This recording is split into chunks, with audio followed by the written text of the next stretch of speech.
Okay, there we go. Good deal.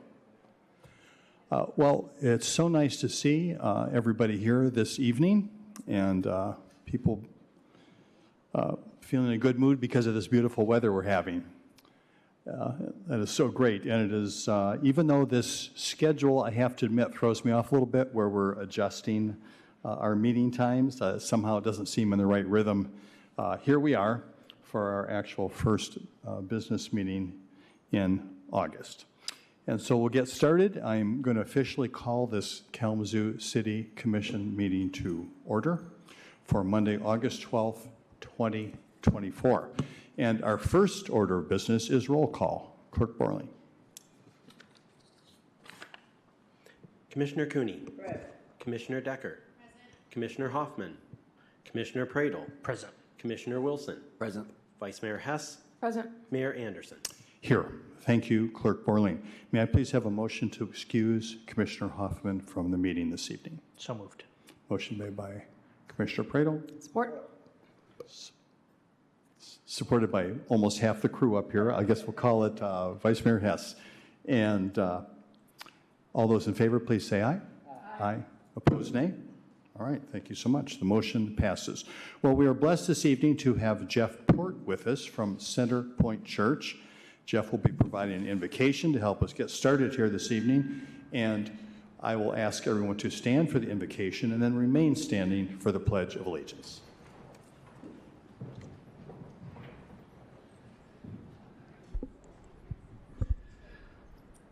Let's pray together. Triune God, we are so grateful for each of these servant leaders on our council who have been appointed by you for such a time as this. As each commissioner borrows your wisdom, we ask that you would give them collectively the unique ability to discern the common good for our community. Stir their imagination and resolve to use their gifts and calling to champion a vision of a city where businesses thrive and every person who wants a job can find a job, a city where educational institutions teach important subjects and model noble values, a city where healthcare is accessible to all, where nonprofits achieve their goals, where mothers and fathers and single parents feel hopeful that the next generation is empowered to realize their God-endowed gifts and calling, a city where no one feels marginalized, where the voiceless are not forgotten, where the incarcerated are treated with respect and dignity, where gun violence is curbed, and where every child is loved and has a home and our neighborhoods are safe. Surely such a grand vision is only possible through the power of an all-powerful yet ridiculously loving God. And it's through his Son, King Jesus, that we pray in his name. Amen. Amen. I pledge allegiance to the flag of the United States of America and to the republic for which it stands, one nation, under God, indivisible, with liberty and justice for all.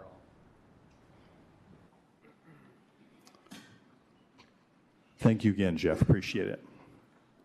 We do not have any proclamations this evening, so the next item on our agenda is to adopt the formal agenda. Commissioners, are there any items on G, the consent agenda, that you would like to have to move to H, the regular agenda? Seeing none, move on. Is there anyone here in the chambers that wants to move an item from our consent agenda to the regular agenda? All right, seeing no changes there, we'll go forward as the agenda is proposed. Communications, Manager Ritzma. Nothing this evening, Your Honor. Thank you, Manager Ritzma. Now is the opportunity for public comments. For our meeting this evening, you'll have 3 minutes to make public comments on any topic you desire. Please come forward, state your name, whether you live in the city.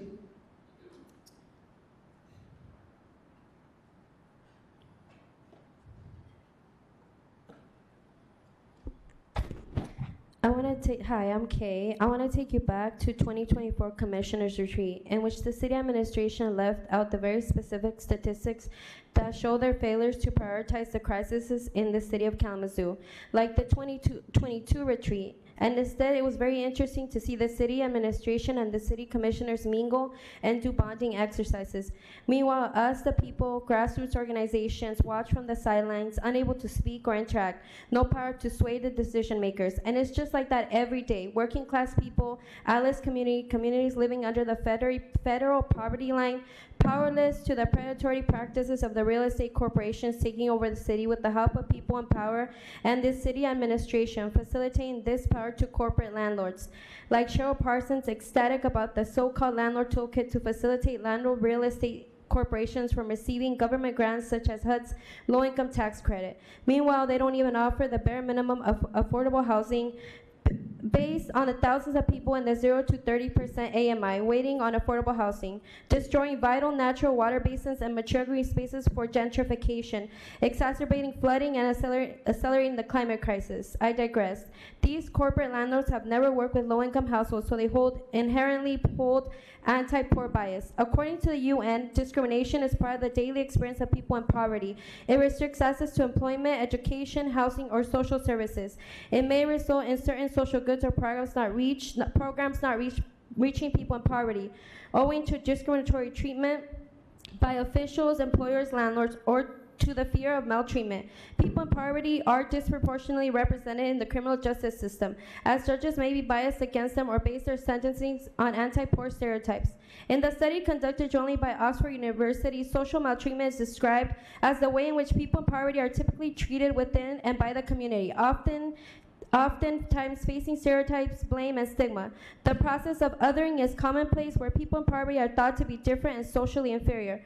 Social maltreatment in turn feeds institutional maltreatment or abuse, defined as a common failure of public and private institutions to respond appropriately to the circumstances, needs, and aspirations of people in poverty. It causes or perpetuates systemic disadvantages, undermines human dignity, or adversely affects the equal enjoyment of the rights and freedoms.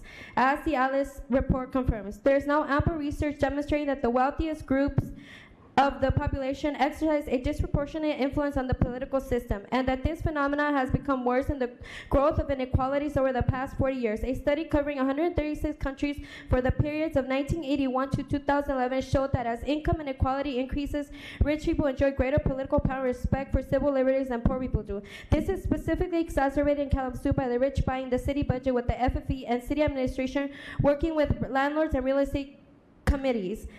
For example, Rebecca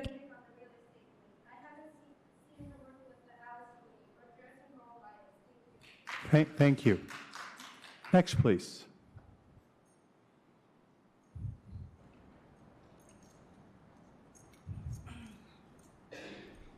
My name is Shona Espinoza, and I'm a resident of Kalamazoo.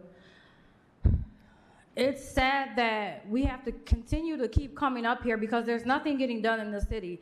Where are the pods? Where's the help? Why are these landlords not being held responsible or accountable for the harm that they continue to cause? Why aren't you guys being held accountable for the harm that you continue to cause or ignore what's really going on in the city? Our youth, our babies are the ones that are at harm. These landlords have way too much power in the city. And for us to have a mayor that is a landlord or have many friends to be a landlord and aren't holding them accountable, that's a problem. That should not be a problem in Kalamazoo. Kalamazoo have an extreme housing crisis. When is something going to be done? I'm tired of hearing the talk, yes, I'm going to do this or do that. No, the time is now. We demand change now. There are many seats that's going to be coming up for election in the next couple of years that I believe that y'all should be voted out of because y'all not doing your job. There's a lot of privilege that is on this board in this community to think that there's not marginalized people in this community, that people that don't need help and we aren't receiving help. Y'all need to do better. There's so many white men on this board that think they're above us and don't have to do what's needed. Please hold your counterparts accountable because many of y'all aren't doing your job. You aren't helping. You're not coming out here. You're not seeing what's going on. And if you are, you don't care. Our children are the ones that are having to deal with when their parents aren't okay and aren't receiving the help. Housing is an extreme issue that's going on in Kalamazoo, and you guys see it and know it. When are you going to go to Lansing or DC and let them tell them that Kalamazoo has a housing crisis that is extremely horrible for your residents? Nobody should be out on the streets sleeping. It's about to be wintertime. Where are the pods? Where's the help? Where's the money? Where are you doing your job? We should not have to come up here and time again. I'm tired of coming up here, but our community matters to me more than it does you. Hold each other accountable for what you're not doing or what they're not doing. Come out here and be with the orgs that are out here actually doing the work almost every single day and see what their housing solutions are or what they're doing. It's time to grow up and do your job and not sit and reap the wealth or whatever y'all reeking because it's not impressive. Y'all actually look sad. This community needs help, and I'm demanding y'all to stand up and do what's right. Thank you very much. Next, please.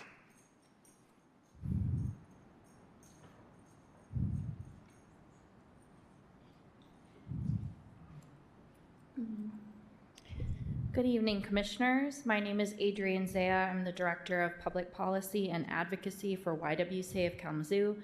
I'm here today with a quick thank you for your continued support of our programs and services. At YWCA Kalamazoo, our mission is to eliminate racism and empower women, and we seek to raise up the voices of those most marginalized in our community. Our organization provides high-quality, trauma-informed, and comprehensive programs for many across the city of Kalamazoo. Every day, individuals and families rely on our dedicated staff to deliver holistic and comprehensive services that are supportive of their needs, including crisis advocacy, emergency housing, and legal services. Yet to ensure that they can expect to receive these services from the YWCA, such programs require stable and robust funding. Unfortunately, the need and demand for our services continue to far exceed the resources available to YWCA Kalamazoo and its clients. However, through the $100,000 fund approved by the City Commission on May 13th of 2024, YWCA Kalamazoo will be able to continue providing critical support to our clients through our gender-based violence initiatives and maintain access to reproductive health care for Kalamazoo residents. YWCA Kalamazoo is grateful for the support of the City of Kalamazoo and this body, as it allows our staff and leaders to continue to serve others while working to achieve our mission of eliminating racism and empowering women. Your support in allocating these funds will impact every part of our clients' lives. We look forward to finalizing appropriate documentation with you and working with you all in the future to further ensure Kalamazoo is a thriving community for all. Thank you very much. Thank you very much. Next, please.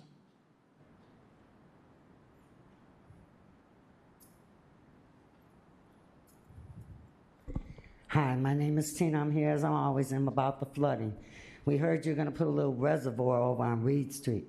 That's not going to fix the issues with your storm drains and your storm sewers and your pipes underneath the streets that are from 1960, probably even earlier. They're crumbling. They're not working. They're not doing their job. We've flooded 3 times this year. And yet you're still trying to take that last little green space away so Lyft can build. But why? We're in a climate change. We're flooding more and more. Your storm drains in the streets are flooding more and more streets out every time it rains. 2 inches of rain? Come on. We shouldn't flood with 2 inches of rain. 3 times in 1 year? And now you're still trying to take away natural spaces to build? Kalamazoo is a mess. And you guys have made it that way. The streets are horrible. Can nobody afford to live? Apartments, downtown Rose Street apartments, $1,200 to $1,400 for a studio apartment? Come on. This is ridiculous. I work 2 jobs. That's a lot for me. I wouldn't want to live downtown anyway, because your streets are just, you've made it to where nobody wants to come downtown because the streets are horrible. All over Kalamazoo. You've got construction everywhere. You've got businesses closing down right and left. That's nothing to be proud of. People are struggling to make it. And the more you flood us out, the more we have to struggle. I work 2 jobs. I shouldn't have to come to this meeting every first Monday of the month, every third Monday of the month, and preach this to the same choir, the same thing, and nothing gets done. No responses, no answer to my question. If you're in a chosen neighborhood, you will get an answer. But if you're in a poor neighborhood, you get no answer, nothing. You just have to struggle day by day. So your furnace goes out when you flood. You have to replace it. Your water heater goes out when you flood. You have to replace it. When the sewage comes up, and people don't realize, when we flood, your storm drains flood out the streets. And then it backs up the sewers into the groundwater, which is very high. And the more you build in my neighborhood, the more you make the groundwater higher and higher. The more you flood us out more and more. It's time to start caring about the real residents of Kalamazoo, not the rich, not the billionaires who have bought the city of Kalamazoo out. It's time to care about the people. I mean, come on, guys. You sit up here every day. I bring the same thing up every single day for the past 7 years, and I still haven't gotten anything fixed. Thank you. Thank you. I appreciate it. Next, please.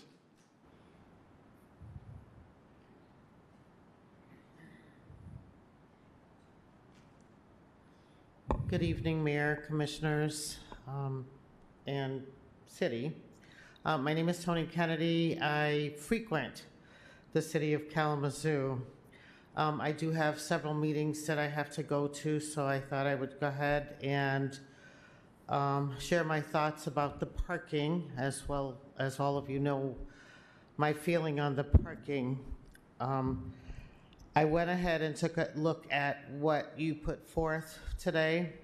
I also heard some of us that talked today and a few days ago, and I wanted to share with you that I will be in agreement with what it is. Not that you need me to agree, because apparently all of you are going to do what you want to do anyway, but I wanted to let you know that I am in agreement of what you are sharing, or what you put forth in the packet.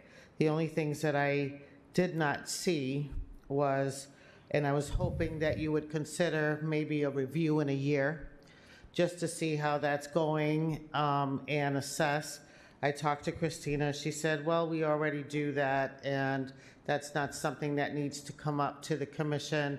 But I believe that because we are in so many different opposite sides of the fence, why don't we put it that way, that it wouldn't hurt to have a review and know how things are doing.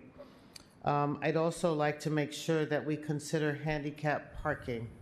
I'm somebody who uses that periodically, and I know plenty of people that also use handicap parking spaces. So even though that might be a different phase coming up in the future, since you are evaluating currently what you're doing as far as your increases, et cetera, I would like to make sure that there is additional handicap parking spaces. And then something that Commissioner Pradel and I just talked about that has to do with the meetings. So I am somebody that does frequent meetings. I come to the city meeting, or I go to the county meeting, and I definitely go to the township meetings. And I would like to be sure that those parking spaces for the community are available, and not have any kind of, are exempt from being charged. So I wanted to appreciate your having heard me last meeting. I'm still a little salty, but I'm good today. And I'm sorry I can't stay for to hear what you decide. But I'm hoping that you'll look at those three requests that I have to somehow incorporate that in what you're trying to do if you haven't done that already. Thank you, and I want you all to Thank you very much. Next, please.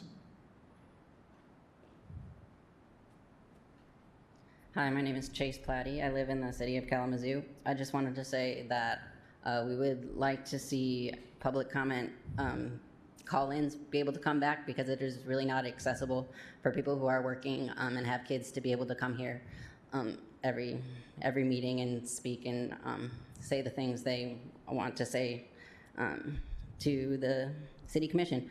I would also like to say that in addition to having call-ins to the meeting, there is an extreme housing crisis in Kalamazoo, extreme housing crisis. People cannot afford to rent on a single income. It's not even affordable.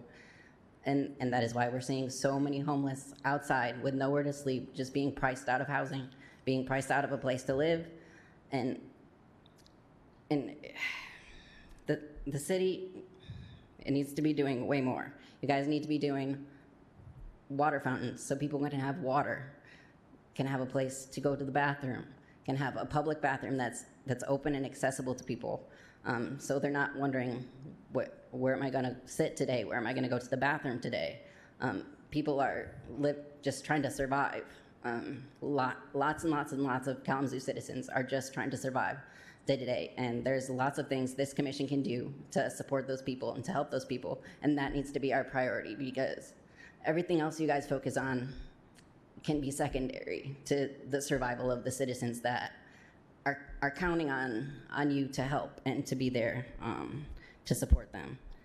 And it's embarrassing that you're letting nonprofits do the work that this city should be doing to support people on the streets. Nonprofits will always be there to help, but there's only so much they can do. It needs to be solutions like affordable houses, like the pods. There needs to be somewhere for people to sleep in the winter, somewhere for people to stay. The YWCA is full. The Gospel Mission is full. What else is there? There's no emergency shelters. There's no shelters for families. There's mothers with babies living out on the streets, babies and toddlers, and their young kids who can't even go to school, can't go to KPS school. There are thousands of homeless KPS students. How are they going to go to school if they don't have a place to sleep at night, to get on the bus, to go to school, to get an education? You guys need to focus on the solutions and the changes you guys can be making, and what you can do, not what you can do. Thank you. Thank you. Next, please.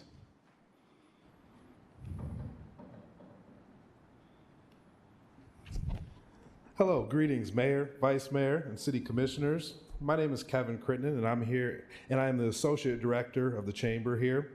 The Southwest Michigan First Chamber of Commerce, in conjunction with a number of stakeholders and businesses in downtown, express our full and urgent support for the implementation of each of the proposed downtown parking plan updates. This endorsement is built on years of discussions with small businesses, property owners, and others who recognize that these changes are not only critical, but now long overdue. The challenges associated with our current downtown parking have been well documented in various studies performed right here in our downtown dating back to the 1980s, including the 2009 Downtown Comprehensive Plan and the 2017 Gibbs Planning Group study. The Gibbs Planning Group was retained by the City of Kalamazoo to conduct an independent retail market analysis for its downtown central business district. Two findings were relevant to this discussion. First, expand on street parking in the downtown, especially in or near the mall. Secondly, and most relevant, is install parking meters along all commercial streets and offer 2 hours of free parking in public garages. The consistent findings in our downtown, not to mention the myriad of other towns and cities who have performed similar studies, all underscore the harm that free on-street parking in premium high-demand areas does to the surrounding businesses. Changes like these we are recommending would help contribute over $50+ million annually to the downtown businesses we all want to support. One of the most pressing issues this would also address is the current misuse of on-street parking. These prime spots are often occupied for long hours by residents, visitors, commercial users, and even employees of downtown businesses arriving before customers and remaining for their entire shifts. Make no mistake, while these are important people to the fabric to our downtown, this practice prevents untold numbers of potential customers from accessing these spaces and leaves those shoppers and diners out to other communities. In fact, studies show that this contributes to hundreds of thousands of dollars of revenue annually per space, dollars that could remain right here in our community, supporting families and building community. The vast majority of businesses we talk to recognize the challenges of free premium spaces and are ready for you to act to address it once and for all. Help us move towards best practices as a community and finally get unstuck from the history of how things have always been. There will always be those who don't have all the data. We do, and we've paid experts to guide us. Let's leverage that expertise to create a more vibrant and successful downtown area. Thank you for your consideration and attention to this matter. We look forward to your approval on these components. Thank you. Next, please.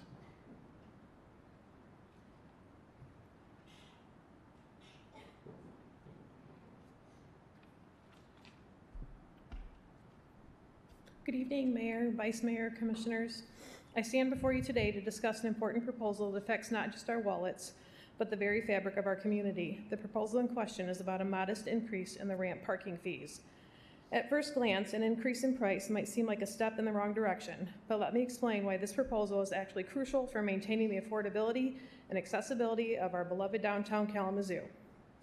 Our downtown is a vibrant hub for families, offering countless free events and activities that draw people from all over. Imagine a sunny afternoon spent enjoying the serene beauty of Bronson Park, watching your children laugh and play at the Children's Playscape, or immersing yourself in the wonders of the Kalamazoo Valley Museum. Our downtown is rich with experiences like the holiday parade, the holiday lighting ceremony, and Santa's workshop, all of which bring joy to families and strengthen our sense of community. Events like the St. Patrick's Day Parade, Doodah Parade, Beats on Baits, Workout Wednesdays, and the many In the Zoo events add to the cultural tapestry that makes Kalamazoo such a special place to live. These events are often free to attend, making them accessible to all families regardless of income. But that accessibility is threatened if we do not pass the proposed increase in ramp parking fees. Currently, the first 90 minutes of parking in our ramps is free, with a rate of $1.75 per hour thereafter, capped at $10 for the day. The proposed change would raise the rate slightly to $2 per hour, but the first 90 minutes would remain free. The importance of this proposal lies in its ability to preserve that crucial free 90 minutes. If we do not pass this ordinance, we risk losing that benefit. Without it, families will have to pay more, $5 for just 2.5 hours of parking. However, if the proposal is passed, the cost for 2.5 hours will be just $2, making it significantly more affordable for families to attend these beloved events. Consider what this means for our community. If parking becomes too expensive, families may be forced to limit their visits downtown. They may choose not to attend the holiday parade, skip out on In the Zoo events, or forgo a fun afternoon at the Kalamazoo Public Library. These are not just events. They are the moments that create memories and bring us closer together as a community. We have a responsibility to keep our downtown accessible to everyone. By passing this proposal, we ensure that families can continue to enjoy the free events and activities that make Kalamazoo such a wonderful place to live. I urge you to support this proposal, not as a price increase, but as an investment in the future of our community. Let's keep our downtown vibrant, welcoming, and accessible for all. Thank you. And I'm Becky from Pop City Popcorn. I forgot to introduce myself. Thank you. Thank you. Yes, next, please.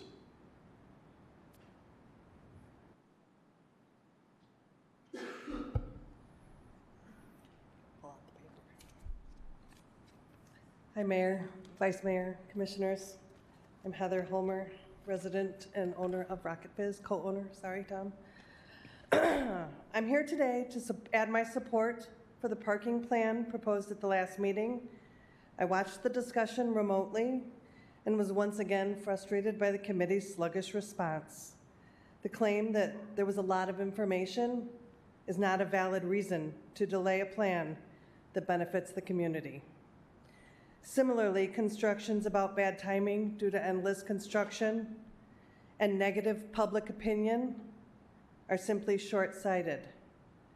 I urge you to focus on what is best for Kalamazoo rather than succumbing to public bullying by loud naysayers. Business owners and employees in downtown Kalamazoo are committed to the city's success. As a group, we have come together in ways to create events and activate our downtown in ways that the city has not in recent years. We have more at stake and stand to lose more if the committee yields to undue pressure. There are many of us who worry about our long-term sustainability of our businesses and question whether or not this is a lease we want to renew when it comes due. When you hear from a few of us, you can assume that we typically agree on these city-related issues. It would be beneficial to feel supported by this committee in the future so that we don't add yet another frustration to the list of downtown issues that make us question our future. Please pass the parking proposal, as Becky has convincingly argued in favor of. She has been much more patient than I am today. Thank you. Thank you. Next, please.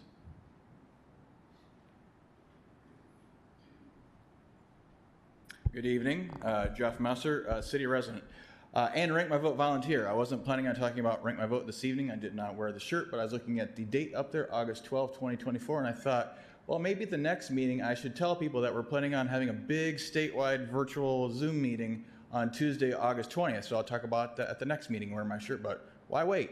1 week from tomorrow, on Tuesday, August 20, at 7 p.m. Eastern, Rank My Vote will be holding a campaign update team from our statewide team in Lansing and Ann Arbor, featuring special guest Katie Fahey, one of the co-founders of Voters Not Politicians. Voters Not Politicians is a group that in 2018 brought you the Citizens Independent Redistricting Commission and followed up 4 years later with the voting reforms that brought us to 9 days of early voting.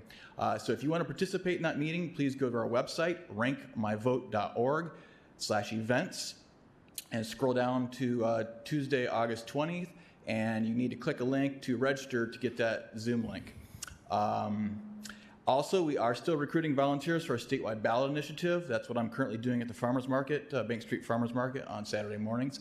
Next year, mid to late April, we're going to begin collecting 600,000 petition signatures statewide. We'll have 6 months to do it, so we need our volunteers in place before then. Kalamazoo County's proportionate share of that 600,000 signature statewide goal is going to be 15,600 some. That means if we assign to every volunteer a goal of 200 signatures, we're going to need 77 volunteers here in Kalamazoo County. So if you want to help us in any way to get ranked choice voting enacted statewide in Michigan, please go to our website, rankmyvote.org/volunteer. That's rank MI, Michigan postal abbreviation, rankmyvote.org/volunteer. Sign up to volunteer, sign up for email list.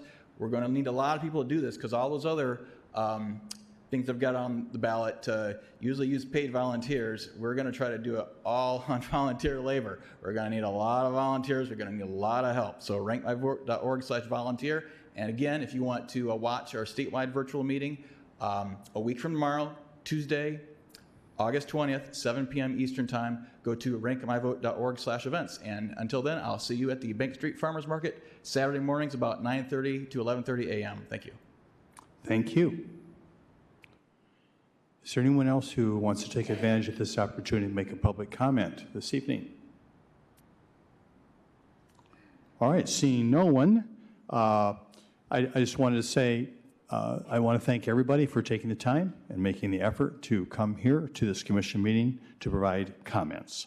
Next is public hearing, and I'd now like to open a public hearing to receive comments on a resolution establishing a commercial redevelopment district at 5135 and 5147 Portage Road. And I'm assuming, Manager Isma, you have a staff report on this. Yes, our Economic Development Supervisor, Paul Thuringer, is going to give us a brief presentation.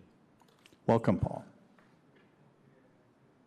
Vice Mayor Hess, Commissioners.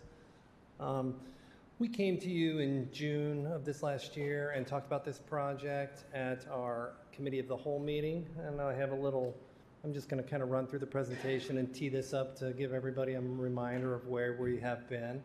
This is the Portage Road corridor. It is an investment project, the former Brewster's site. As you can see, this is a view from Portage Road looking to the northeast.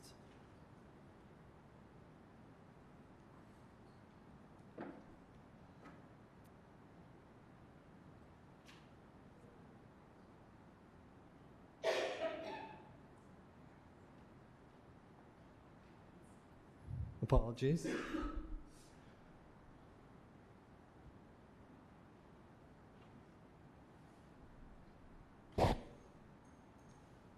Aha, there we go. There's a little map of the area. This is just south of I-94 on the east side of Portage Road. This is a $23 million investment project, or a $23 million investment.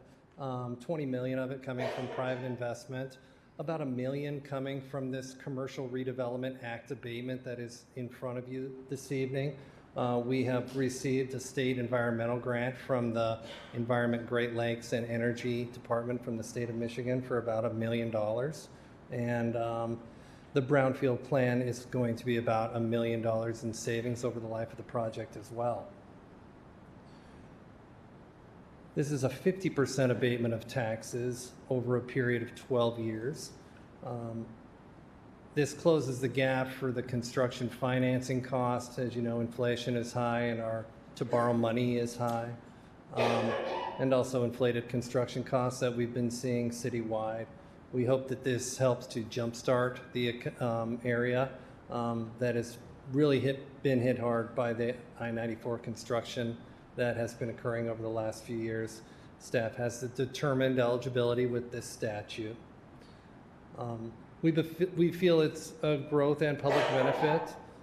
As we said, the corridor needs a catalyst and this development, we believe, can do that. It's creating 15 full-time jobs and hopefully an increase in economic development activity in the area. Little aside, one of the notes is that they're not even putting a restaurant into this hotel, and we feel like this is really going to help the restaurants that are down on that Portage corridor, which is a great plus. After this abatement runs out and the brownfield plan ends, there would be $200,000 to $250,000 in annual tax benefit to the community. I ran some numbers today, and currently that site is about $22,000 a year in tax benefit. So a tenfold increase after this project moves forward. Developer requested this back in May, and we put that on the consent agenda, which you approved to set this public hearing. Here we are at the public hearing a week early, and I just wanted to point that out. And there's a resolution to establish this district and also to set another public hearing where we will bring forward to you the application for the district. So it's twofold. It's establish the district and then approve the application of the developer. We plan on bringing that to you on September 3rd. I have Greg Dobson and Kurt Artema from the development team if there are any questions. And that's all I have. I'd be happy to answer any questions. Thank you very much, Paul. Commissioners, obviously this is not the only presentation we've had on this. We had a fairly extensive one recently, but any questions for this evening that you have on this particular step we're being asked to take this evening? All right, thank you, Paul. Seeing no questions, now is the opportunity for public comments on this item. Once again, speakers will have 3 minutes for their comments. Please come forward, state your name, whether you live in the city, and just a reminder that we are talking about this particular item here, so this is not general public comments. Make sure you speak into the microphone also. I'm sorry, Mr. Mayor, Vice Mayor, Commissioners. My name is Marty Mott. I'm the owner of the building and the property that we're discussing. And I would like you all to know that I've been approached several times for possible things that want to be built. We've turned down many different things because we spent, my husband and I, who's now deceased, we spent over 50 years on Portage Road, from owning the gas station across the street, owning the gas station further down the street, a hangar at the airport. So my concern is that however this was property to be developed, that it would help the people that already have businesses in the neighborhood. We turned down a gas station, party store, pizza, pot place, you name it. And now we're trying to go ahead with these builders, seeing that it's going to be a positive for the neighborhood. And I would just like you to understand that. Thank you. Thank you very much.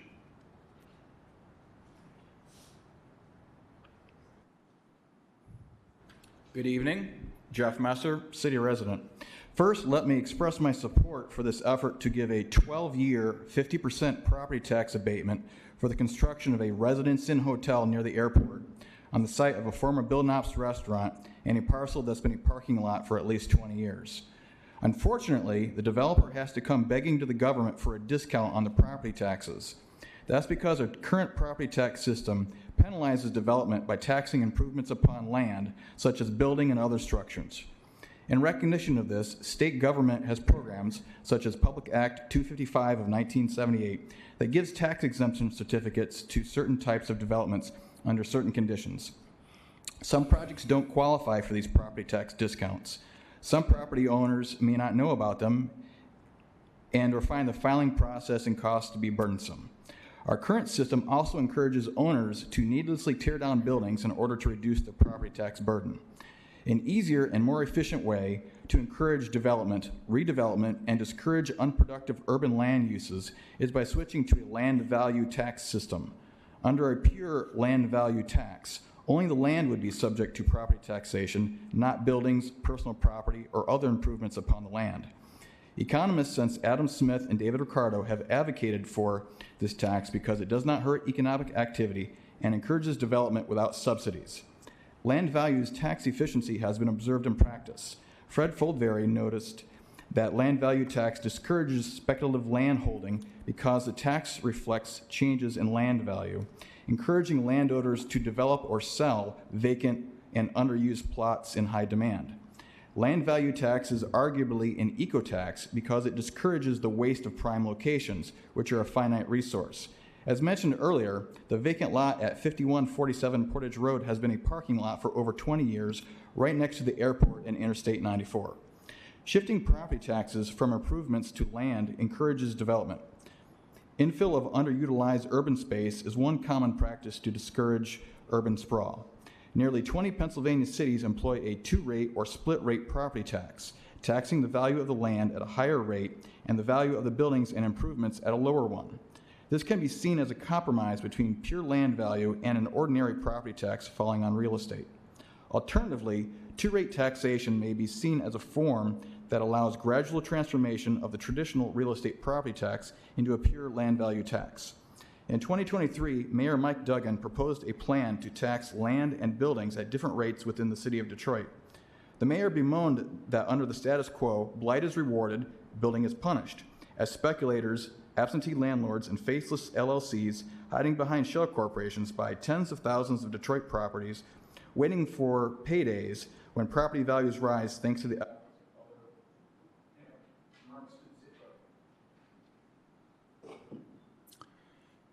Thank you. Is there anyone else that wants to comment on this item for the public hearing? Seeing no one, I'll now close the public hearing. The recommended action is a motion to adopt the resolution. Commissioners, is there a motion? Motion made by Commissioner Cooney, supported by Commissioner Decker. Discussion.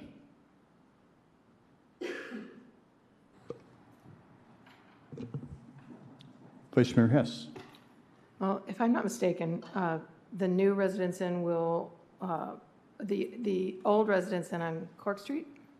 Is it on Cork? It's on Cork, yeah. It's on Cork Street. Is going to be renovated into housing units, which will help the housing here in Kalamazoo. So this new building will also, while it will bring commerce and activity to a parcel that hadn't been active for years, we're also freeing up space for more affordable housing in Kalamazoo. Other discussion, commissioners? This item. Commissioner Decker. Thank you, Mayor. I just have to say for this redevelopment here, after going back and looking at, some of the planning commission meetings, just kind of seeing what happened, going back as far as, I think it was May of this year. This is a good development. When you think about taking an obsolete land that has been there, or a property that has been there that hasn't had anything on it in quite some time, and especially the fact that they're saying that they don't want to put a restaurant in there to really bring more jobs to that specific area. And you talk about, again, uplifting the people of Kalamazoo. What better way to do that is to bring in a hotel that's going to then be able to give more jobs and increase the wages of the individuals that live within that area. It's nice to have something over there. And also, as you said, again, having that corridor when you're coming off that airplane and you're getting off and you go to your hotel and you're going down the street and you're going to start heading into our beautiful downtown when all the construction is done. And, bringing the economic vitality, that is what we need, is we need to have the economic vitality so we can raise the wages and the quality of living for the individuals that live here within the city. And I do think that I love that the old residence inn is being turned into housing, because we have to think about ways to, as Vice Mayor said, we have to think about ways to use the existing buildings that we have here and the existing property that we have here within the city of Kalamazoo, because we are landlocked. So we have to work with what we have. And I think this is a great development that can happen, that's going to prosper for the city of Kalamazoo. Thank you, Commissioner Decker. Any other? Yeah, Commissioner Pradel. This is maybe the second or third time that we've discussed this, but I'll share this again. In terms of that corridor, this is going to be a much needed injection of traffic and people. And I think this is exactly what that corridor needs right now after finishing that major interstate interchange there. I think this is, you see a number of the businesses that have closed their doors in the last couple of years. You can just imagine with having hundreds more people there every single evening, visiting the brewery, visiting the convenience stores, visiting the restaurants, Pizza King, all those places along that corridor. It's going to make a big difference. And I think this will be somewhat of a catalytic development where you'll start to see more come in there after this happens. And so I'm very much supportive of this. I think it's much needed right now. So thank you. Thank you, Commissioner Pradel. Other comments? All right, seeing none. I just want to make a couple comments about this. Any new development like this, any effort takes a great deal of investment, even in advance of the actual approval, and it's accepting risk as well. So I just want to say thank you to our local developers that care about this area and want to make sure that we have quality developments. And I believe this certainly falls in that category. So thank you to those of you that are here. Clerk Borling, please call the roll. Commissioner Decker. Yes. Commissioner Pradel. Yes. Commissioner Wilson. Yes. Vice Mayor Hess. Yes. Mayor Anderson. Yes. Commissioner Cooney. Yes. Thank you, Commissioners. The motion passes. Next is the consent agenda. City Manager Ritzma. The following items are presented for approval this evening. First is the approval of a contract supplemental and change order with Trace 3 for Cisco's network protection applications in the amount of $59,187, bringing the total purchase to $169,410.12. Next is the approval of an extension of the contract with Pipeline Management Company for the 2024 catch basin cleaning program in the amount of $128,625. Next is the approval of a contract supplemental and change order with Ferguson Waterworks for the purchase of ductile iron water main and appurtenances in the amount of $138,000. Next is the approval of a professional service agreement with Jones and Henry Engineers Ltd. for the water treatment plant number 11 sanitary sewer project design in the amount of $138,750. Next is the approval of a contract supplemental and change order with Jones and Henry Engineers Ltd. for the water treatment plant number 9 upgrades project in the amount of $148,750. Next is the approval of a contract with Carrier and Gavel for the MyDeal Cooperative Purchasing Program for traffic signals, controllers, components, and equipment in the amount of $500,000. Next is the adoption of a resolution setting a time to consider a commercial redevelopment exemption certificate application for 5135 and 5147 Portage Road.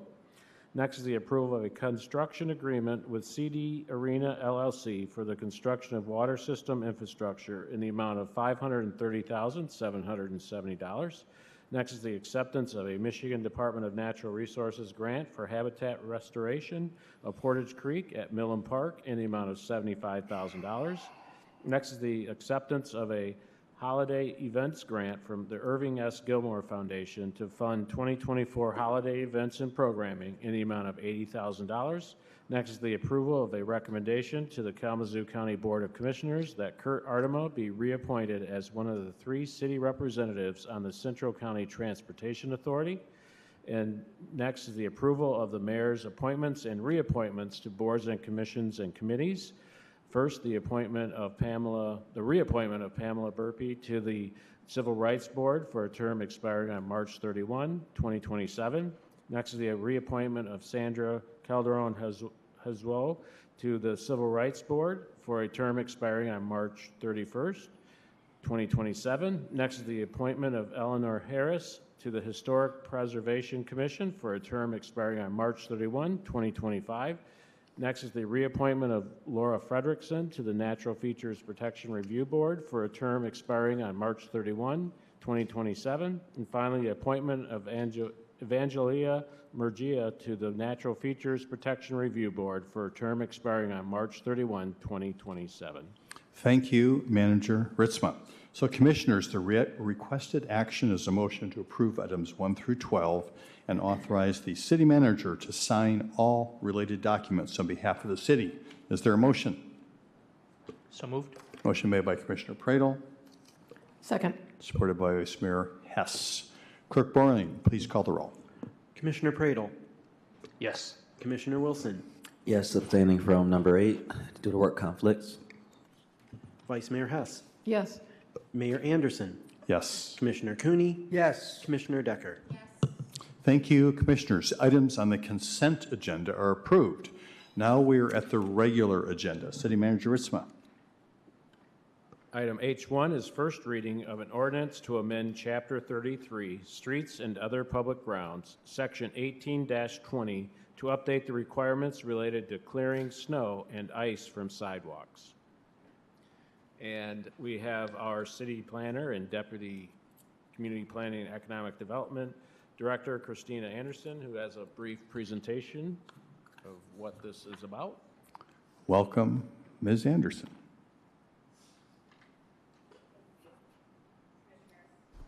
I'm going to be honest, it's not that brief. I will go as quickly as I can. And the reason why it's not brief, I will say, is that we're combining 2 things here. This item was intended to be introduced to you at the Committee of the Whole meeting last month. We ran out of time because of an important item that required more conversation. So tonight's presentation is the presentation that we would have given at the Committee of the Whole plus first reading presentation, but I will talk fast. Okay, so a little history. In 2022, the City of Kalamazoo was awarded a training opportunity through the Bloomberg Center for Public Innovation. The intent of the training was to work through a process to be able to innovatively solve hard problems. It was a group that gathered staff across all departments to go through this process, to do the training, and our hard problem was to explore initiatives to create clear and passable sidewalks year-round.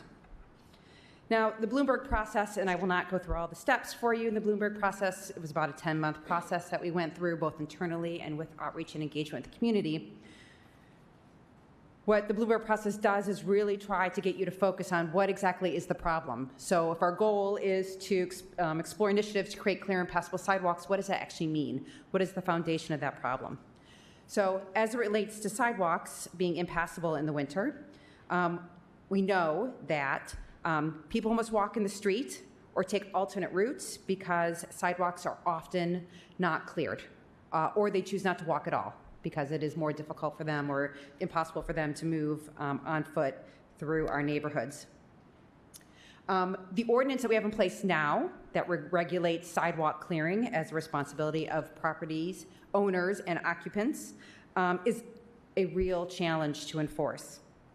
And we know that not all property owners believe it to be a priority to clear the sidewalks adjacent to their properties.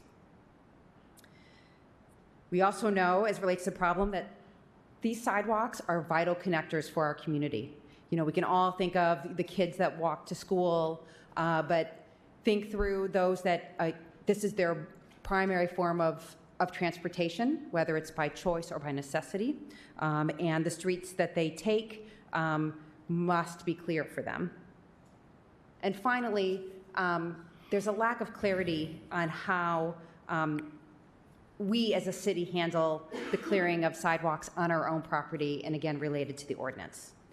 So through the Bloomberg process, we dove into all these individual problems, and we came up with a few insights after talking to the community. So I'm just going to read the highlighted portions to you because they're pretty interesting, and you know, I'll say a little harsh, but also very true. The city's vision for a connected city is incomplete without better tactics for getting the word out about our sidewalk clearing ordinances and gaining more residents' compliance with the responsibility of clearing the sidewalks adjacent to their properties. The apparent lack of action on the city, on the ordinance, and the complaints that we get gives the perception that the city is ineffective in their work. The results of this perception will also lead to the perception that drivers hold a higher value status in our community than non-drivers because those travel lanes are cleared regularly by the city. And the city is acting in a hypocritical manner when it chooses to not clear the snow from its own sidewalks in compliance with its ordinance. So we go through the problem in the Bloomberg process. We come up with some insights to help lead us through our work. We have conversations with the community. We met with neighborhood leaders. We met with residents. We met with business owners. And that led us to reframe the problem. So the focus of our problem was not just that we wanted to explore initiatives to create clear and passable sidewalks. Our actual problem, what we wanted to impact, was the ability to improve the length of sidewalks that are cleared every winter, that become passable, by creating effective tools that activate our connected city values. What the Bloomberg process teaches us is that everything should be on the table at the beginning, right? Put all your ideas out there. Be willing to test things, be willing to try things, even if they seem implausible at first. And so we did that through this process. The two ideas that rose to the top at the end of this process are the following. One, that the city acts to clear at least priority sidewalks. What does this require? It requires us to identify those priority sidewalks, and we need a funding mechanism and capacity to do the work. The second idea related to achieving an increased length of sidewalks cleared each winter are to make sure that we are keeping both us as property owners, city as property owners, and our broader property owners within the community accountable for clearing the sidewalk adjacent to their own properties according to the ordinance that's on the books right now. So what does this require? So we need to make sure that we are, as a city, doing a better job clearing our sidewalks adjacent to our properties. We need to do some work to clarify what's in the ordinance, because we heard from a number of folks that not only did it appear that we weren't enforcing our own rules, but the rules weren't 100% clear as to what was required and when. And we needed to figure out how we could better manage and enforce the ordinance that we have in front of us. At the same time, we also included a question about snow clearing in our community survey that we do every couple of years. And it might be a little hard for you to read, but the questions related to, there were 3 of them. Do we believe it's sufficient that the primary responsibility for clearing sidewalks should be with property owners? That's question 1, of which 57% of those responding to the survey agreed with that statement. The second question was, agree or disagree. Property owners should continue to be responsible for keeping their sidewalks clear in the winter. 71% agreed with that statement, either strongly or somewhat. And finally, survey takers were asked to either agree or disagree with the statement, I support further cost and feasibility studies for the city of Kalamazoo to absorb snow removal responsibilities for the sidewalks. That was 64%. So we had our Bloomberg process where we went through a problem, tried to reframe the problem, trying to understand what we'd actually be capable of instituting at the city level.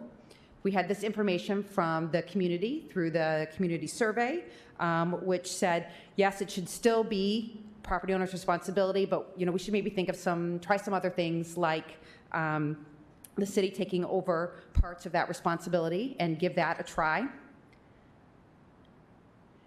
At the same time, we have our 311 data.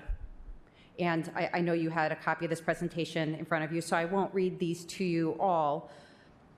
I went back through the data to 2020 to present to review, thanks to Mimi, who got me all of the calls related to snow clearing, and reviewed, the calls that we got. It was a lot of repeat calls. It was every neighborhood where we getting calls from residents. This sidewalk is not clear. I fell. My neighbor fell. My kids can't get through this area. I have to walk in the street. Over and over again in those calls, trying to understand, how to impact this situation. Even in our relatively mild winter that we had this past year in 2024, I was surprised on the number of calls that we got from residents noting that sidewalks were not completely clear. And the challenge is that if half of a block clears their sidewalk, that's lovely, but the sidewalk as a pathway is still impassable if some number of property owners are not clearing their sidewalk in those locations. So it really is kind of an all or nothing activity. The Bloomberg work, the community survey, reviewing 311 data, kind of all led us to a variety of changes, of which are the heart of what is in front of you tonight for a first reading. So, going back to idea number 2 that came out of our Bloomberg work, we need to keep property owners accountable for clearing adjacent sidewalks. And we noted that would require some ordinance updates, some better enforcement of the ordinance, and some additional education and outreach to make sure that we get there. That is why we are coming to you tonight with edits to Chapter 33, Streets and Other Public Grounds, to make some of the changes based on what we heard through the Bloomberg process and through the challenges that we have had as city staff trying to enforce and implement the ordinance. So the Chapter 33, the high level, the changes that are being proposed are more, and I'll get into these in more detail in a moment, but more clarity on what it means to clear the sidewalk. Is that just the one shovel path down the middle? Is it the entire length of the sidewalk down to the concrete? We wanted to make sure that when we talk about passable sidewalks, it's not just the snow that is a challenge, it is also ice. And so to make sure that we are asking very clearly for both snow and ice to be removed from our sidewalks. And through these edits, we reviewed the 2 enforcement mechanisms that we have in Chapter 33 and are proposing the removal of the one that we have employed the most because it is not effective to achieve the goals of the ordinance, which is to have clear sidewalks throughout the winter. So let's talk about current enforcement. Right now, the ordinance says, after 48 hours, you as a property owner or an occupant are required to clear the sidewalks directly adjacent to your property. If you do not, there's 2 mechanisms that the city can employ to enforce the ordinance. The first is a municipal civil infraction. So that's a $50 fine ticket, which increases with each additional offense. and there could be possible court proceedings. And several of these cases we know from public services staff that works to enforce these end up in court. The second enforcement mechanism that exists in Chapter 33 today is that we can cause the sidewalks to be cleared and then provide that, or turn that cost around to the property owner for that clearing activity. We have not in the past been set up to really use enforcement mechanism 2, because that requires capacity and plowing and some additional funding, which in the past we have not had. So we have always used the municipal infraction route. So what does that mean? So the snow accumulates and we wait 48 hours, because that's what the ordinance says. 48 hours after the snow accumulates, at that point, sidewalks need to be clear. We receive a complaint, we do an inspection, and we have tried this 2 ways. We have mailed letters after going out to an inspection to see that there is snow in the sidewalk, mailed the property owner a letter asking them to clear the sidewalk by a certain date. We go back out for that inspection. If it's still not cleared, there's a ticket written and court action if necessary. Obviously, that takes quite some time. We are talking about snow, right, which can come and go, or instead of going away all the way, becomes something almost worse, which is ice or, very uneven surfaces. So we've also done, which is our current practice, is we don't mail the warning letter. If we receive a complaint, we do an inspection, and we find that your sidewalk is not cleared, then you receive a ticket. And again, there's possibility of going to court. The challenge with this path is that it takes a long time. It's a lot of time for staff. Any actions that go to court, we cannot do any additional enforcement on that property while they are going through the court system. What's happening here is staff is working very hard to follow the rules of the ordinance, but the sidewalks are not getting clear. This is not making the sidewalks clear of snow. All we're doing is we're taking a punitive step, which enforcement also often includes a punitive piece, but we're not meeting the end goal of the ordinance, which is to have clear sidewalks.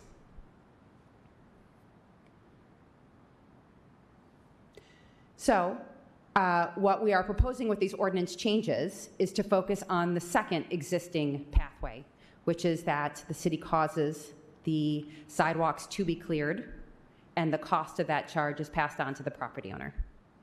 So in this case, we do the same, we do that first step, right? The snow falls, we have 48 hours, we get a complaint, we do an inspection, same thing. In this case, though, if we see that the sidewalk has not been cleared,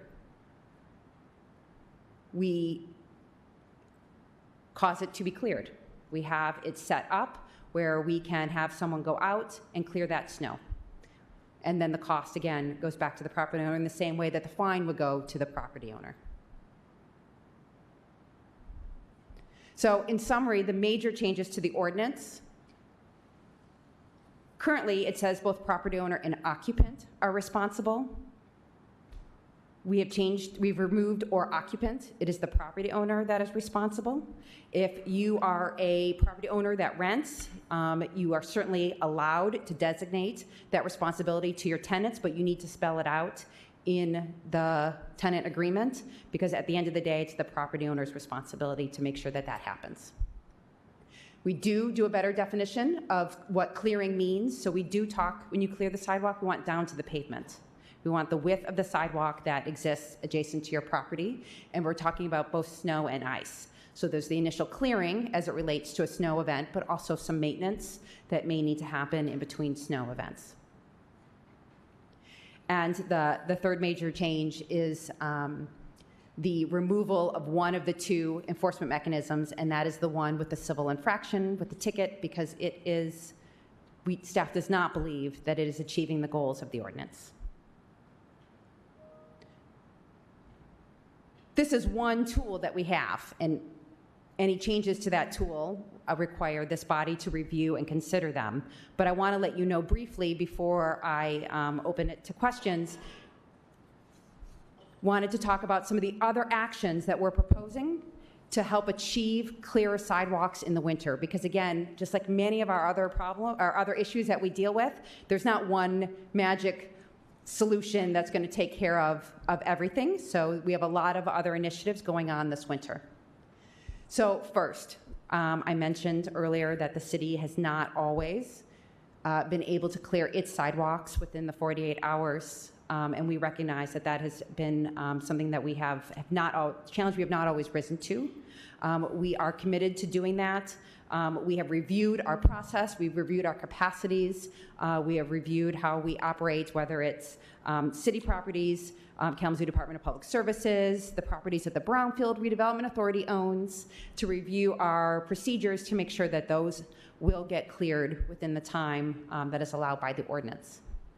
That accounts for about 19 miles of sidewalk right now, between sidewalks that we have agreements with, like with Michigan Department of Transportation, Western Michigan University, other places.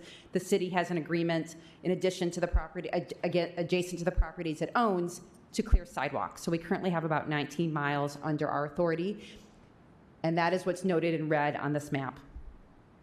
This winter, through the Foundation for Excellence, we have funding to add another 14 miles of sidewalk, which the city will do a pilot program to clear this year. This, again, ties to Idea 1 from our Bloomberg work, which is, what if the city cleared priority sidewalks? What would that look like? And so through, again, a special budget request, we will be seeking services to cover these 14 miles, additional miles.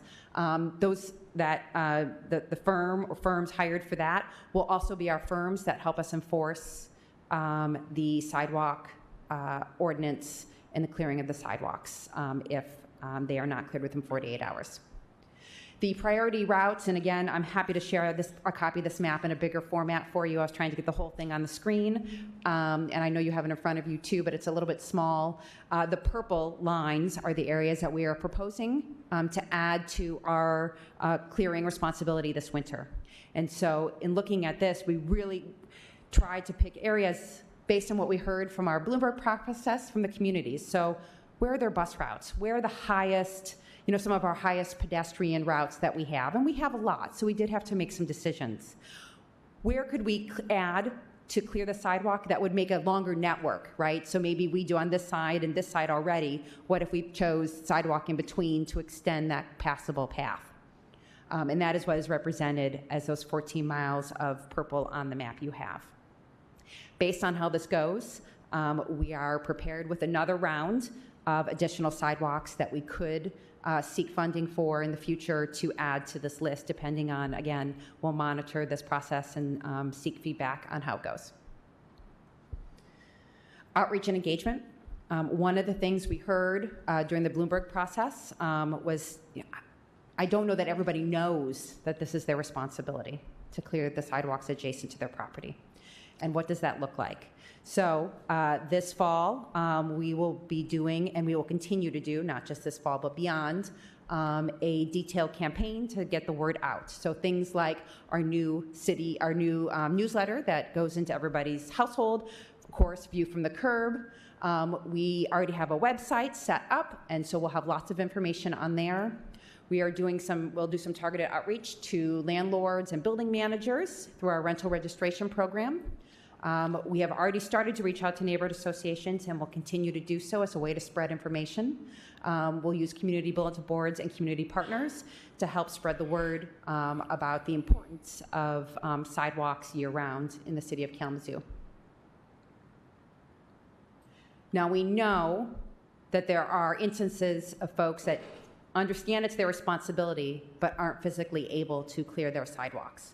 And so staff has set out to explore what programs already exist to provide that support service. And so we are in the process of, I am working with Marvila Vincent and her staff, as well as my staff, to reaching out to neighborhood associations, community partners, senior support services, faith-based organizations, and we have been in touch with 211 to understand what exists now. Are they hearing that people need help? Do they get common requests? What do they do?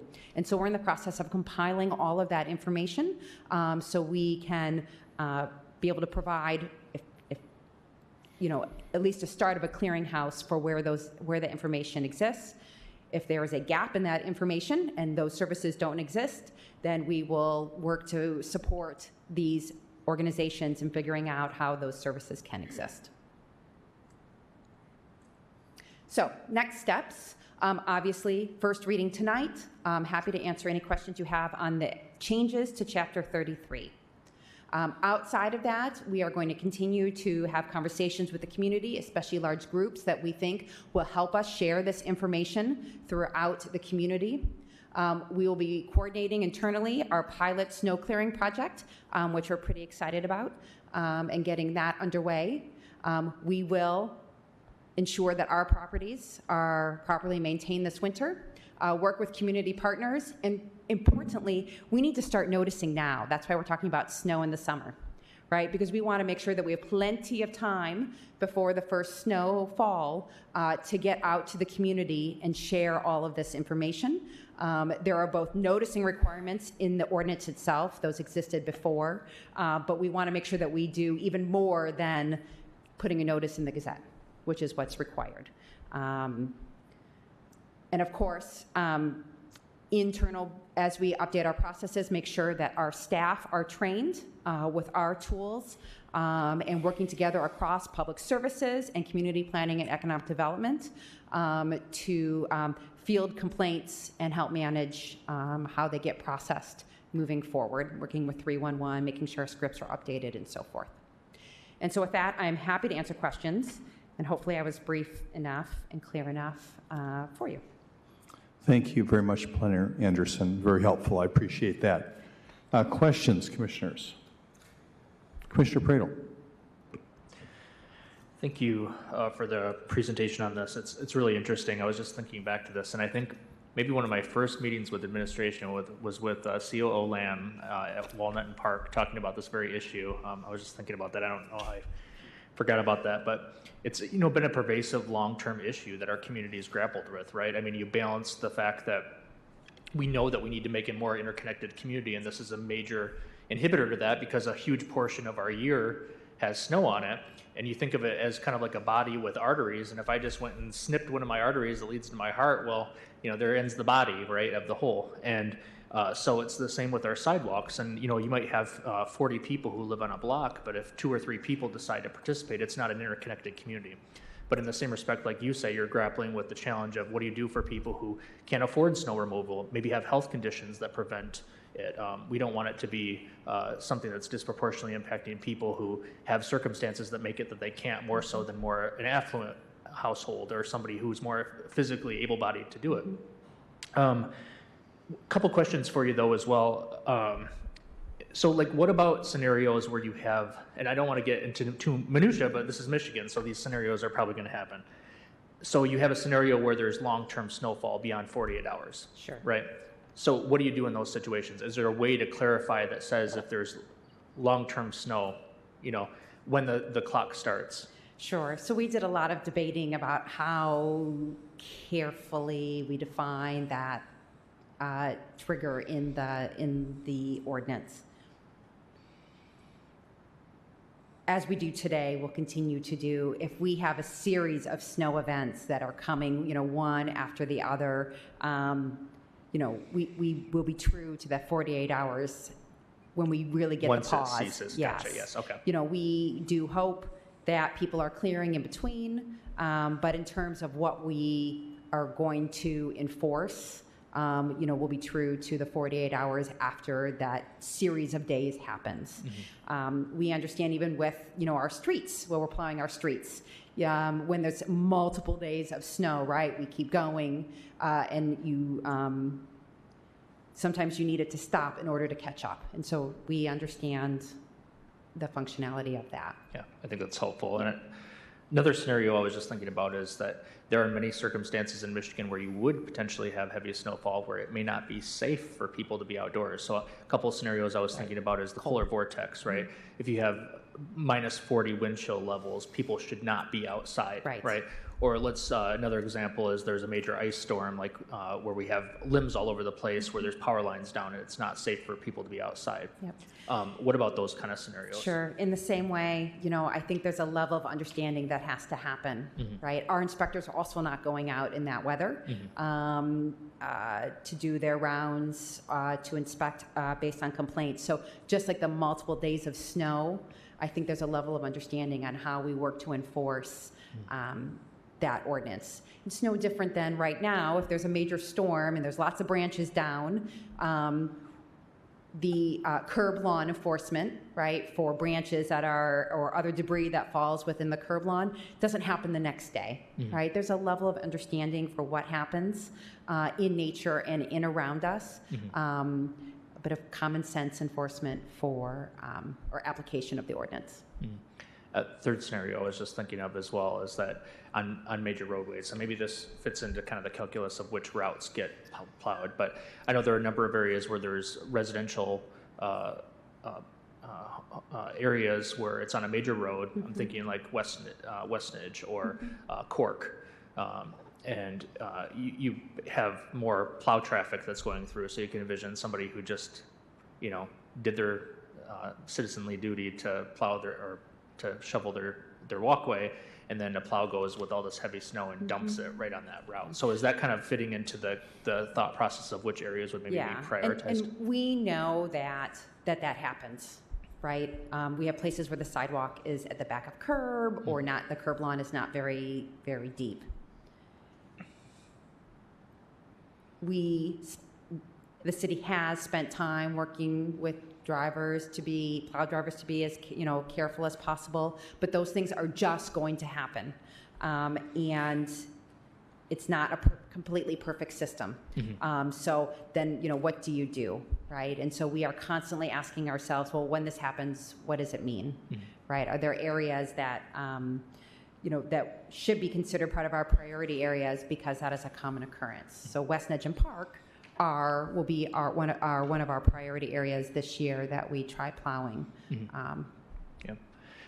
Either way, these are just kind of minutiae questions, but definitely something I wanted to make sure that people know that we're thinking about.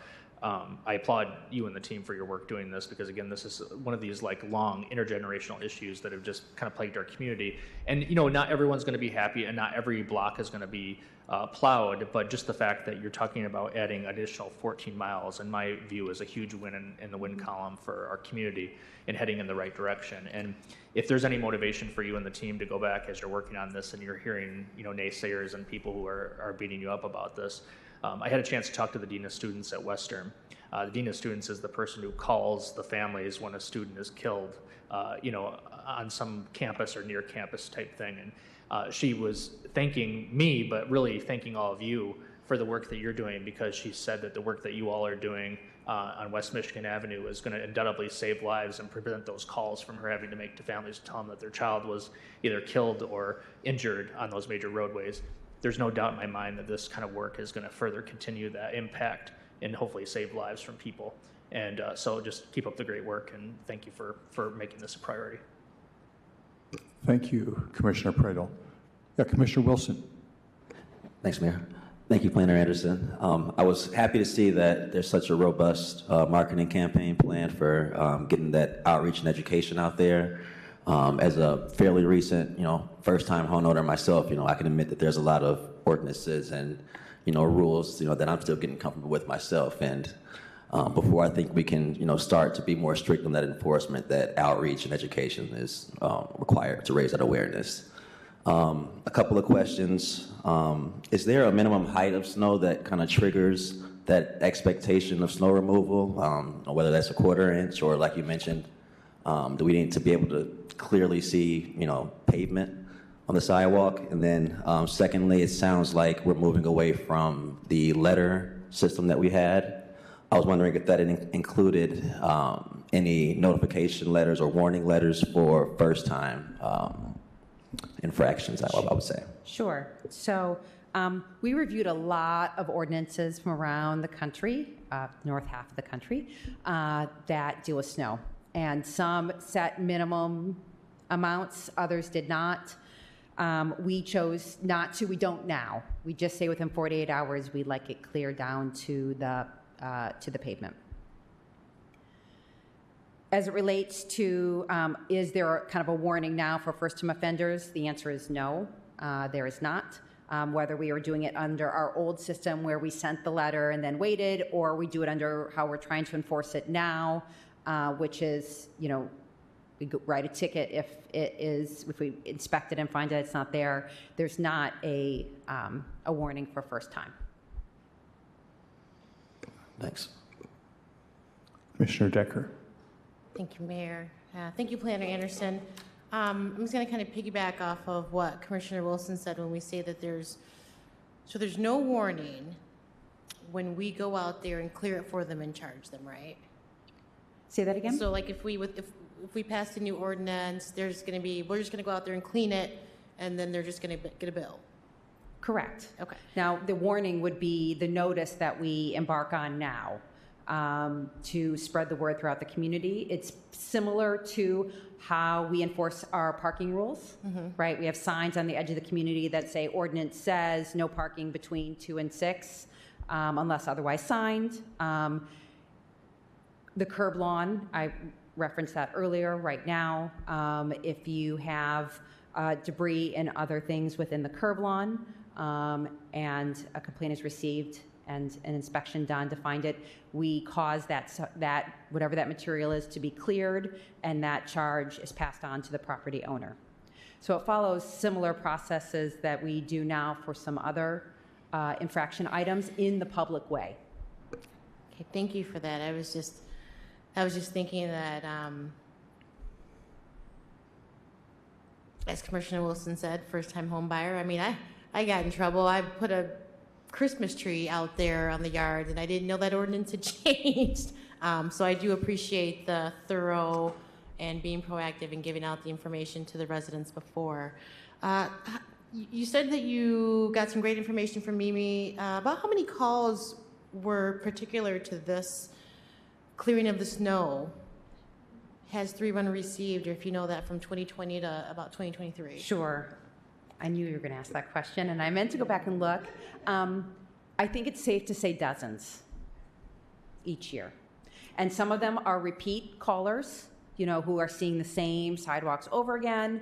I will say for the most part, they are spread across all neighborhoods and both business and residences. And if you look over the years, often there are repeat offenders or properties that are called on year after year after year, at least in the 5 years that I reviewed. Okay. 4 years I reviewed. So I'm grateful and I'm thankful that we have acknowledged as a city that we weren't doing our part when it comes to enforcing these ordinances. We recognize that, and we're trying to put some changes in place. With the new 14 miles of sidewalk going in, us now planning on, taking control of removing the snow from, you said it was Westnedge, starting with the Westnedge and Park area. How do you feel your team is with capacity when it comes to doing that? Sure. So, I should defer to Director Baker because it is his team. However, for this project, I can say that the special request that we received through the Foundation for Excellence to do this pilot snow clearing project will give us the capacity to hire an outside contractor to do this work. If we wanted to do this in-house, and this is something that we grappled with, what does a pilot look like? How do we start to do this? We would need equipment.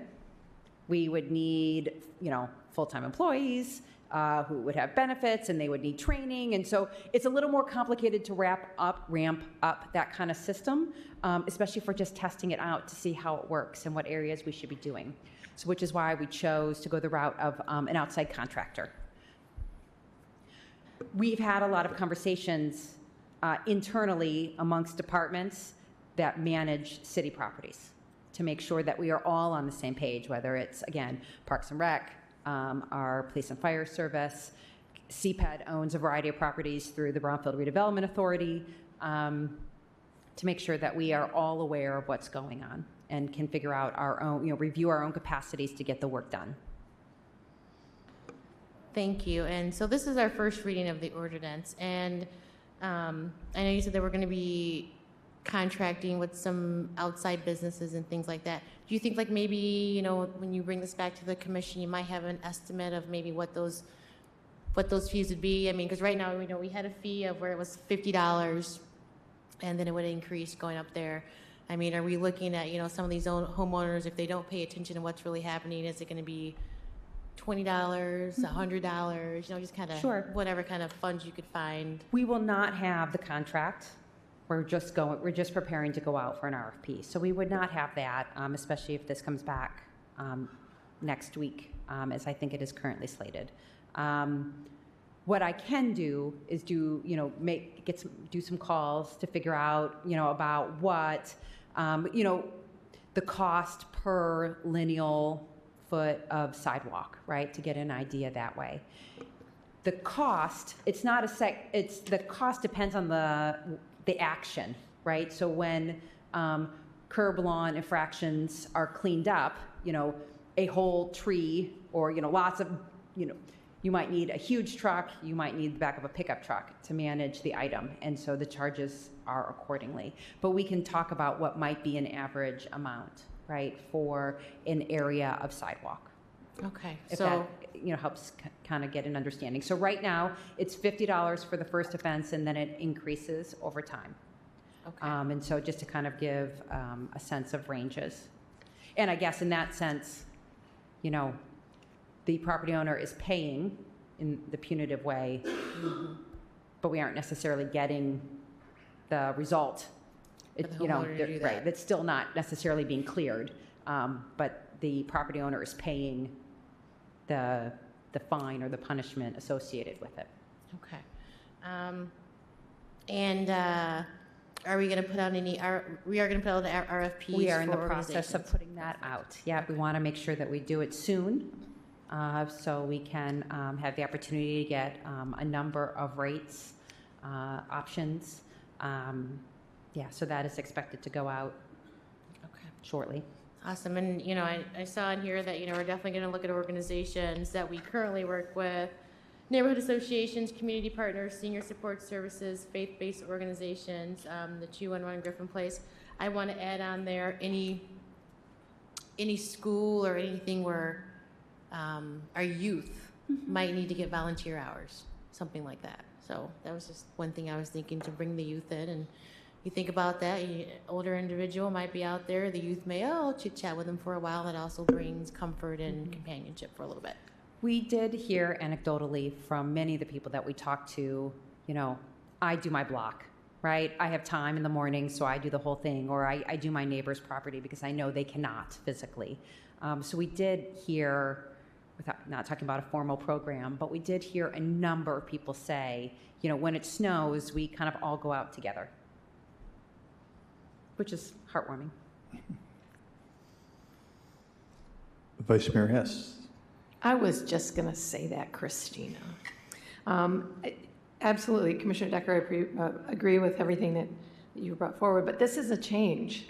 This is a change, and I would ask that our community not fear this change, that this is a change for the better, because we're focusing on a pedestrian network, not just in the summertime, not just when the bike lanes are good, but pedestrian and non-motorized network. And so thank you for bringing this forward to us. And I would just call it an opportunity to increase community, just like what you've said. You know, it's an opportunity. Back in the 60s, when it snowed, everyone came out with their snow shovels. And my brother went around the neighborhood, and people just gave. Is this an opportunity to do that? Or is this also an opportunity to have young people be entrepreneurs and start with an entrepreneurial business? Like, go to the neighbors and say, do you want me to clear your sidewalk for the winter time? But it's just an opportunity. I'd rather not see it seen as a punishment by the city, because it's everyone buying into our community, which we all have charge of. So thank you for doing this, and I appreciate your work. Commissioner Decker. Thank you, Mayor. Planning Anderson, just one more quick question. So we're going to focus on West Edge and Park, right? So there are a number of streets that are going to be included. I know, and I will provide you all with a larger copy of the map. Director Baker made it. It's lovely. I'm sorry that I shrunk it down. I call out West Edge and Park because that is the longest stretch that we're doing. If you are able to see on the map, there are parts of West Main, Douglas, and a variety of other locations that will be added as part of those 14 miles. Again, we looked at what were some of the corridors that we know have high pedestrian traffic, have bus service, maybe have a school off of them. You know, what are those criteria? And then the second thing we thought through was if we added a couple of blocks or some distance, would we be connecting two areas that are shoveled through other means, whether it's us or an institution, such that we are lengthening the network? So those were some of the lenses through which we viewed the work. So where would you? So if you're on West Edge, are you going to start at West Edge? So you're going to start from Kilgore, maybe, and go all the way down, or Sure. Court Street? So, when does it begin, and when would it end? It is West Edge and Park through North Side, downtown, Vine, and South Side. It's right now scheduled to go to just about where West Edge and Park merge. So from the very north end of the city limits all the way down. So it would touch all of those neighborhoods. You said, Commissioner Decker. For now? You're good for now. Commissioner Prado. Just thought of something I wanted to make sure to lift up as well. When I was knocking on doors in neighborhoods in November last year, and really 4 years before that as well, Oakwood neighborhood, on their bus routes, you really have to go out to the major roads to catch a bus. And that route to get to those major roads is very hilly. And I know that's been something that Cheryl Lord has really advocated on behalf of the neighborhood. And there were quite a few neighbors that also mentioned that as well, that now that we have those really great new sidewalks that have been installed along that as well, I wonder if that's something to give consideration to as well as you're finalizing routes and Cheryl maps. and her residents participated in the Bloomberg process because, again, we had heard repeatedly from Cheryl and from her residents that this was a challenge. It was not happening and was preventing residents from being able to get out to the major roads to the north and east of the neighborhood in order to get the bus. So it was one of the neighborhoods that we worked with during this process to help do some of that background and understanding of the key issues. Awesome. Great. Thanks. Any other questions, commissioners? All right, lots of good questions. Thank you so much for ably handling all the questions that the commission had. Seeing no more from the commission right now, now's an opportunity for anyone who's here in the chambers to comment on this item. Is there anyone who would like to make a comment? Good evening, Jeff Messer, city resident. I would like to, well, I appreciate among the changes proposed that I didn't catch before is that the responsibility for the occupant of rental properties to maintain their sidewalks is being taken out, particularly in the Vine neighborhood. The property management companies that oversee rental properties are some of the worst offenders. So it will be good to see some of those rental properties, the management companies take responsibility. Also, sometimes I forget what I want to say. So let me clarify that this will, that there will not be city staff actively looking for sidewalks that are in violation. My understanding of the presentation is that someone will only get this enforced against them if there's a complaint received from the citizens. That's your understanding? That there will only be enforcement if a citizen complaint is made. I'm guessing that's what I'm understanding. So please clarify that.